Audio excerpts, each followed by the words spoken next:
What is up, you guys? Welcome back to another one. If you are new to the channel, I am Gold Pony. I do new car, truck, SUV reviews on YouTube, and today we are in the new 2022 Honda HR-V, courtesy of Apple Honda in Hanover, PA. For more information on their inventory, please feel free to check out the link in the description box below. And so I'm in this one today because this is an affordable SUV by Honda with all-wheel drive, which is a very good thing, seeing as I live in Pennsylvania. We get quite a bit of snow here from time to time. Also, here's the best part, well above average reliability rating by Consumer Reports, which is the very highest reliability rating that they give out. It's very hard to come by these days, so that is quite impressive, of course, as well. And so in this video, I will be testing out and going over everything about this one, from acceleration to braking, ride quality, steering feel, sound system, exhaust clip, all that fun stuff. So having said all of that, what do you guys say? Let's just go ahead and jump right into it. And as always, let's start with pricing. And so, as expected, there are several different trim levels for the HR-V.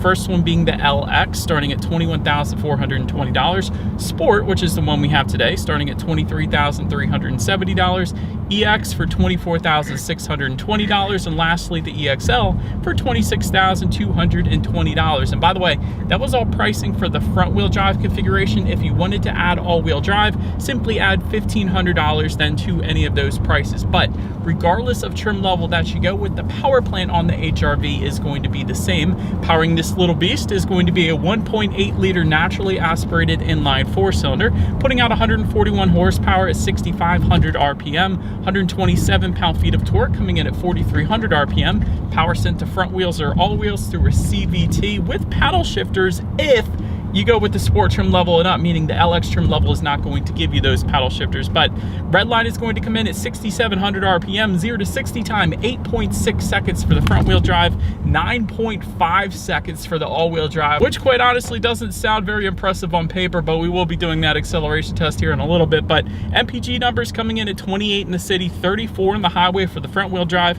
27 city, 31 then on the highway for the all-wheel drive, taking regular unleaded fuel. But so that before we do any kind of fun paddle shifter or acceleration test here in the HR-V, I did want to mention to you guys, there are actually two different driving modes, one of them being a sport mode, which is where you just slide the shifter all the way to the back, and it did immediately downshift for me, so it is going to hold the RPMs at a much higher level, giving you more power on demand. But there is also an Econ button, which is its own driving mode. It is bright green, it is just by the driver's left knee. Essentially what those things will do is adjust things like the shift points, the throttle response, and the climate control output as well. Take for example, if I have the air conditioning on right now, which I do, if I were to hit that Econ button, it's actually going to dial back that AC a little bit, giving you a little better fuel efficiency. So gotta mention it. But anyways, now having got all of that out of the way, what do you guys say? Let's put the paddle shifters here to the test first. Keep in mind, it is a CVT, so it's not going to be traditional shifting because it's a CVT, but still, let's see how quickly they are going to react for us here. All right, you guys, here's the paddle shifter test.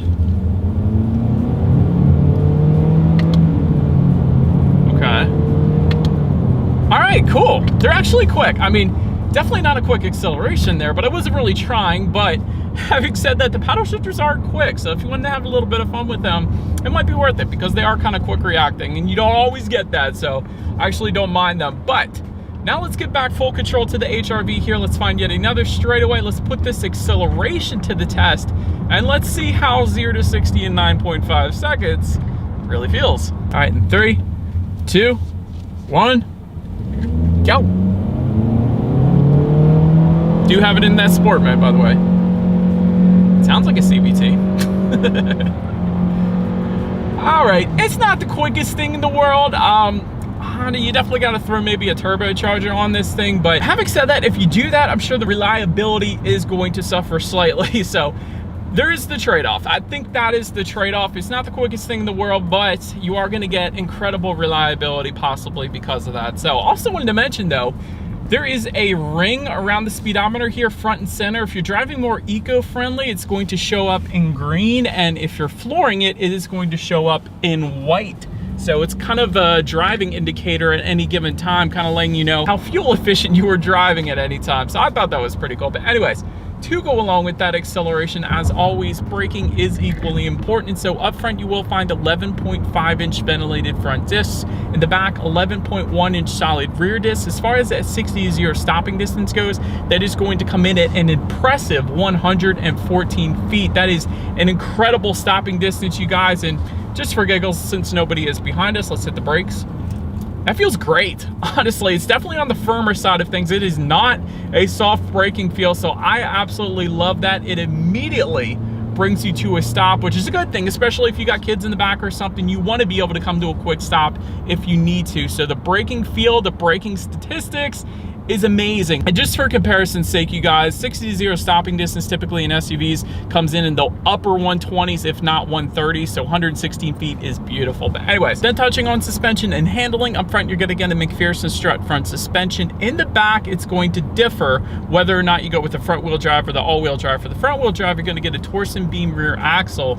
For the all-wheel drive, you're gonna get a DD-on rear suspension. So a little bit better suspension setup if you go with the all-wheel drive configuration. So I didn't want to mention that, but not only that, you get a front stabilizer bar with the front wheel drive, but you get front and rear stabilizer bars if you were to go with that all-wheel drive configuration. So yet again, a substantial difference between the front wheel drive and the all-wheel drive. So to sum all of that up, you guys, you're gonna get not only a smoother ride, but better handling as well if you go with the all-wheel drive configuration. That's essentially what that means. But overall, as far as ride quality goes, it's been perfectly fine. I've had absolutely no issues. I'm on a very smooth road right now, which is kind of surprising, seeing as Hanover doesn't always get that, but ride quality is perfectly fine right now. Steering feel is brilliant. That's one of the first things I noticed. And Honda always does a very good job with that, quite honestly. Their steering feels tend to lean on the heavier side of things, even without the sport driving mode necessarily adjusting anything there, but definitely a nice weight to the steering, I'll put it that way. As far as cabin noise goes, you can definitely hear a good bit of the engine when you really get on it, because the CVT and the engine is very, very noisy in this thing. That's only when you really hit the gas, but other than that, as far as wind noise goes, it's perfectly fine actually. Even for a compact SUV like the HR V, you usually expect a little bit of wind noise, but you're really not getting it here in this one. So I do appreciate that. And touching on visibility, I can see perfectly fine out the back, and with this type of shape, you really shouldn't have any issues there anyways. But that about rounds out the performance segment of this review, guys. Let's now go ahead and take a look at the exterior of our brand new 2022 Honda HR-V. All right, so here she is, you guys, the new 2022 Honda HR-V, finished in modern steel metallic, in case anybody was curious of our exterior color name. But let's go ahead and start up front on this one. Up front to the sides there, you will find projector beam halogen headlights coming standard for every single trim level across the board. Automatic feature, of course, coming with them, meaning when it starts to get dark and at night, those headlights will turn on automatically for you there. Fog lights down below, you guys can see them. They will come on the sport trim level and up, and so therefore we do have them today.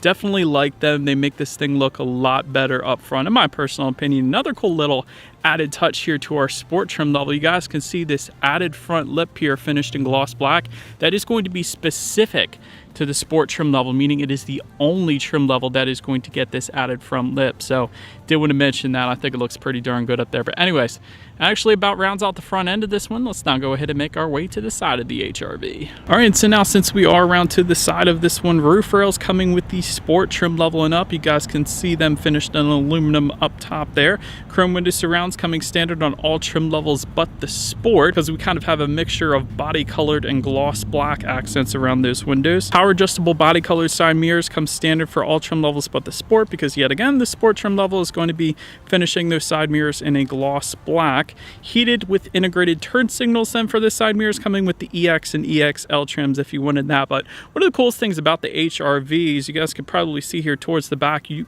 kind of have hidden door handles on those rear doors because they're black and they're incorporated into that back end there, so you almost can't even tell that they're there because they're not actually on the door bottom part here. They're actually integrated into the door. So I thought that was pretty cool. That's how those rear passengers are actually going to get inside of that one. But rear privacy glass coming standard on the sport trim level and up. And then taking a look at the wheel configurations, 17-inch silver painted alloys coming with the LX, 17-inch machine finish alloys coming with the EX and EXL, and then 18-inch matte black alloys coming with the sport. And that is currently what you guys are looking at, of course. But pretty much rounds out the side of this one. Let's now go ahead and make our way to the back of the HR-V. All right, so since we are around to the back here, starting up top, body colored shark fin antenna. Just below that, rear spoiler with an integrated brake light.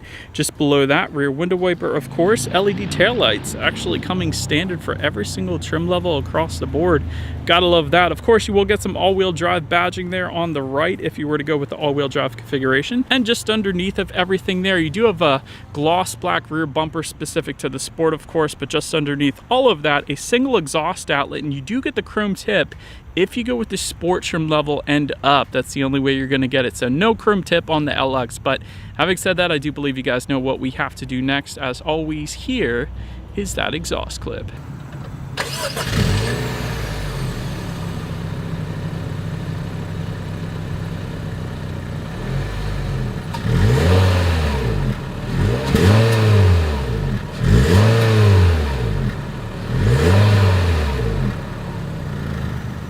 All right, so now since we are around back of the HR-V, when it comes to opening that rear tailgate, it is a manual tailgate for every single trim level across the board, but once opened up, cargo capacity comes in at 23.2 cubic feet. If that was not enough space, you can of course fold those rear seats down. It is a 60-40 split, bumping that up to 57.6 cubic feet then.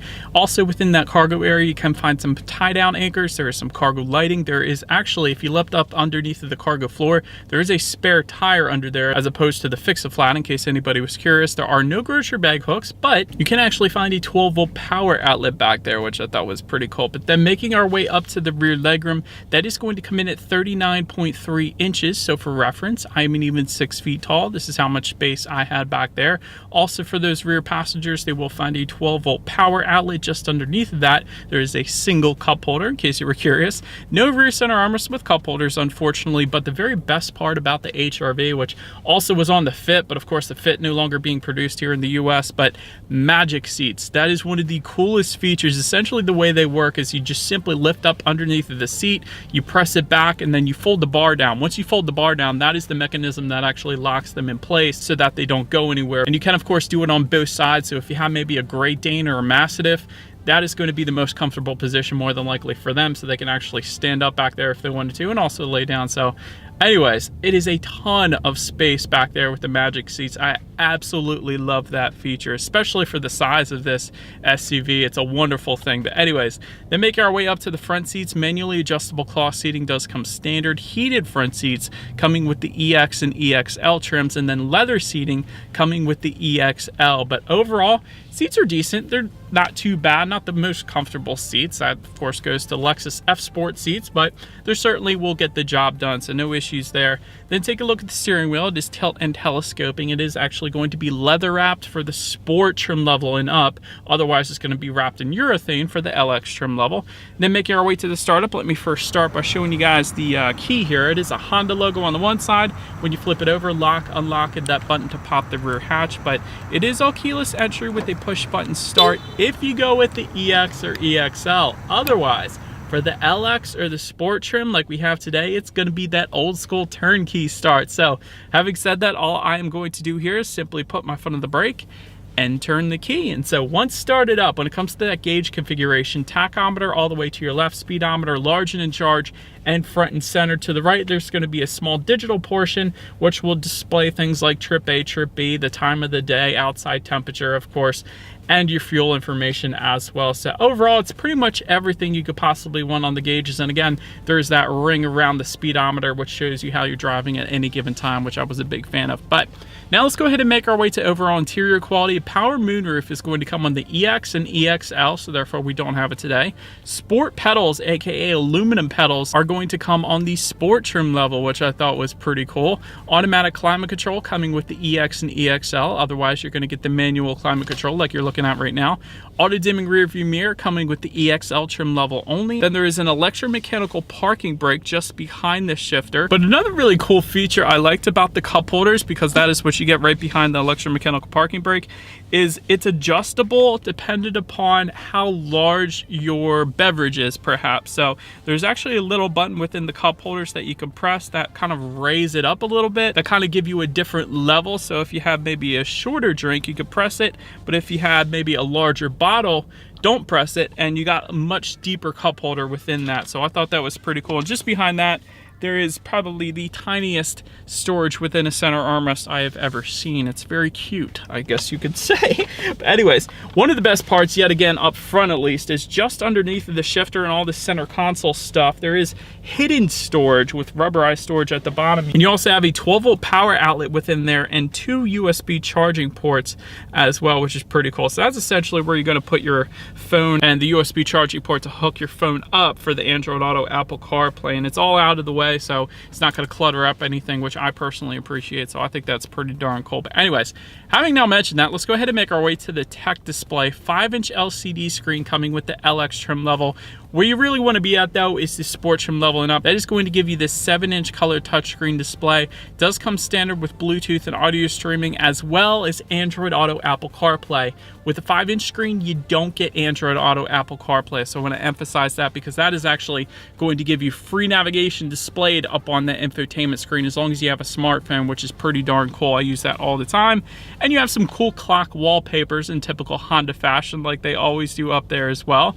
And you can check out your radio information as expected. And when it comes to the sound systems, there are different sound systems depending upon which trim level that you go with. So 4 speakers and 160 watts for the LX, 4 speakers and 180 watts for the sport trim level, that's the one we have, of course, and then 6 speakers and 180 watts for the EX and EXL. And so having said that, let's go ahead and test out our 4-speaker sound system that we have here today, and let's test out the clarity of this one.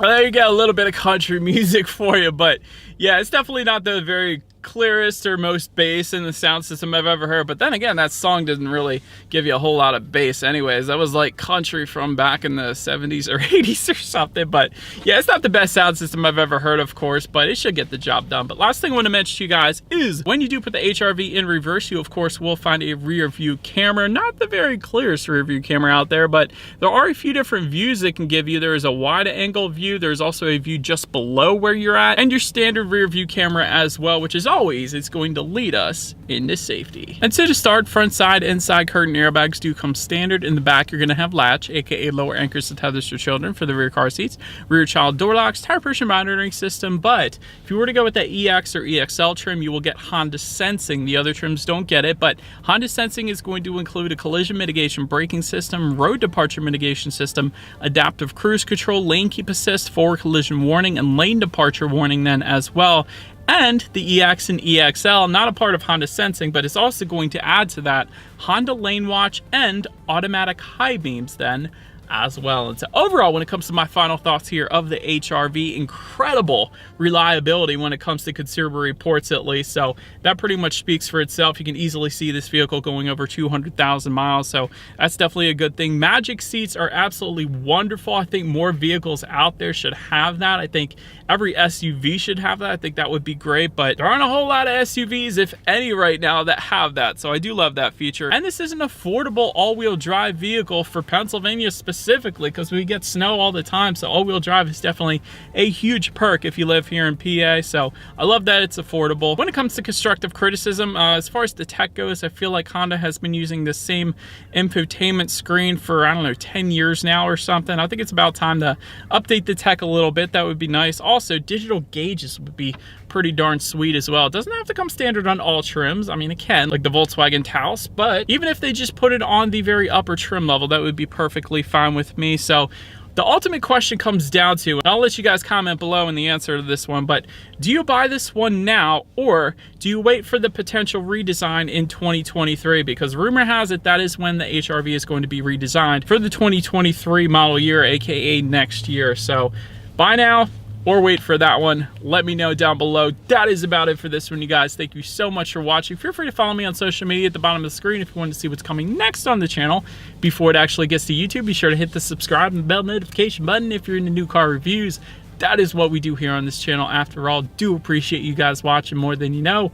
I will see you guys all in the next video. Stay gold.